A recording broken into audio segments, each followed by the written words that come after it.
Hello students, मैं सोनू कामरिया आपके लिए लेकर आया हूँ ह्यूमन रेस्पिरेटरी सिस्टम का वीडियो लेक्चर, जिसमें हम ह्यूमन रेस्पिरेटरी सिस्टम को अच्छे से समझेंगे और ह्यूमन में रेस्पिरेशन की प्रोसेस कैसे होती है वो भी हम जानेंगे। देखिए, ह्यूमन रेस्पिरेटरी सिस्टम जैसा कि आपको डायग्राम में दिख रहा है, इसमें क्या होता है सिस्टम। देखिए, कुछ डिफरेंट ऑर्गन्स होते हैं जिनसे मिलकर के ह्यूमन रेस्पिरेटरी सिस्टम बनता है। तो इन ऑर्गन्स को हम डायग्राम की हेल्प से समझेंगे और जानेंगे कि रेस्पिरेशन की प्रोसेस में या सांस लेने की प्रोसेस में ऑक्सीजन कैसे बॉडी में ब्लड तक पहुंचती है और ब्लड से किस तरह से कार्बन डाइऑक्साइड हमारी बॉडी के बाहर तक रिलीज होती है। ठीक है, देखिए, ये रेस्पिरेटरी सिस्टम में जो मेन रेस्पिरेटरी ऑर्गन्स होते हैं हमारे, वो होते हैं लंग्स। ठीक है, ये लंग्स जो हैं ये मेन रेस्पिरेटरी ऑर्गन्स होते हैं। अब हमारे जो लंग्स हैं ये एक रिब्स की बने हुए केज में, एक पिंजरे लाइक स्ट्रक्चर में बंद होते हैं, जिन्हें हम रिब केज बोलते हैं, जिसे हम रिब केज बोलते हैं, है ना। रिब्स का बना हुआ एक केज होता है, पिंजरे के जैसा स्ट्रक्चर होता है, जिसे रिब केज बोलते हैं, जो कि लंग्स का प्रोटेक्शन करता है ना, लंग्स के प्रोटेक्शन के लिए होता है।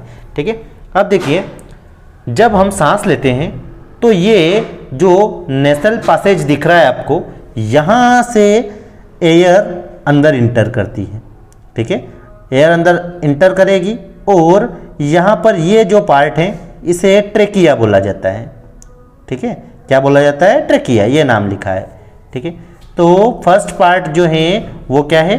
नसल पैसेज, रेस्पिरेटरी सिस्टम का first part, first organ, first part बोल सकते हैं नसल पैसेज। उसके बाद है ट्रेकिया, ठीक, जो कि ये ट्यूब लाइक स्ट्रक्चर दिख रहा है, जिस तरह से फुट पाइप होता है ना, उसी तरह से एक विंड पाइप होता है। ठीक है, जिसे हम ट्रेकिया बोलते हैं। अब ये ट्रेकिया जो है आगे जाकर के दो ब्रांचेज में डिवाइड हो जाता है। इन ब्रांचेस को हम ब्रोंकी बोलते हैं। ठीक है, क्या बोलते हैं? ब्रोंकी। ठीक है, ये ब्रोंकी देखो, ये दो ब्रांच में डिवाइड हो रहा था, अब ये ब्रांचेस इंटर कर जाती है लंग्स के अंदर, और लंग्स के अंदर जाकर के ये जो ब्रोंकी है ये और स्मॉल सी ऐसी बहुत सारी ब्रांचेस में डिवाइड हो जाती है।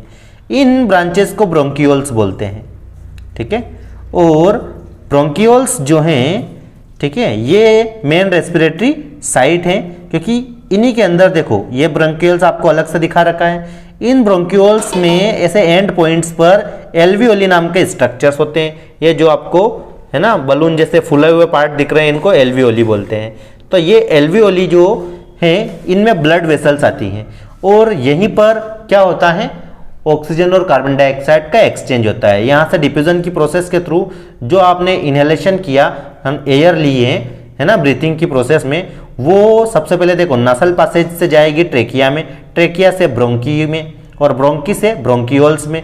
ब्रोंकियोल्स के जो एंडिंग पॉइंट है, जिन्हें एल्वियोली बोलते हैं, यहाँ पर वो पहुंचेगी, और यहाँ से डिफ्यूजन की प्रोसेस के थ्रू वो ब्लड में चली जाएगी, और ब्लड से कार्बन डाइऑक्साइड इनमें आएगी, और वो यहाँ से जस्ट रिवर्स प्रोसेस के थ्रू, है ना, मतलब एल्वियोली से कहाँ पर? ब्रोंकियोल्स में, ब्रोंकियोल से ब्रोंकी में, ब्रोंकी से ट्रेकिया, और ट्रेकिया से नसल पैसेज से होती बॉडी से बाहर निकल जाती है। बस यही क्या है? इनहेलेशन और एक्सहेलेशन की प्रोसेस या रेस्पिरेशन की प्रोसेस जो होती है ना, जो बॉडी के अंदर ऑक्सीजन जाती है, कार्बन डाइऑक्साइड निकलती है, वो इस तरह से होता है पूरा सिस्टम। और उसके लिए जो ये सिस्टम बना हुआ है पूरा बॉडी का, इसे हम क्या बोलते हैं? रेस्पिरेटरी सिस्टम बोलते हैं। ठीक है, कौन कौन से पार्ट है इसमें? तो नसल पैसेज, ट्रेकिया, एल्वियोलाई, सॉरी, नसल पैसेज, ट्रेकिया, उसके बाद में ब्रोंकी, है ना, ब्रोंकी के बाद ब्रोंकियोल्स, और ब्रोंकियोल्स के बाद एल्वियोलाई, है ना, और लंग्स। ठीक है, ये सारे पार्ट जो हैं ये किस में है? अपने ह्यूमन रेस्पिरेटरी सिस्टम के अंदर। कैसे क्या प्रोसेस होती है, आई थिंक आपको अच्छे से समझ में आ गई होगी। Thank you.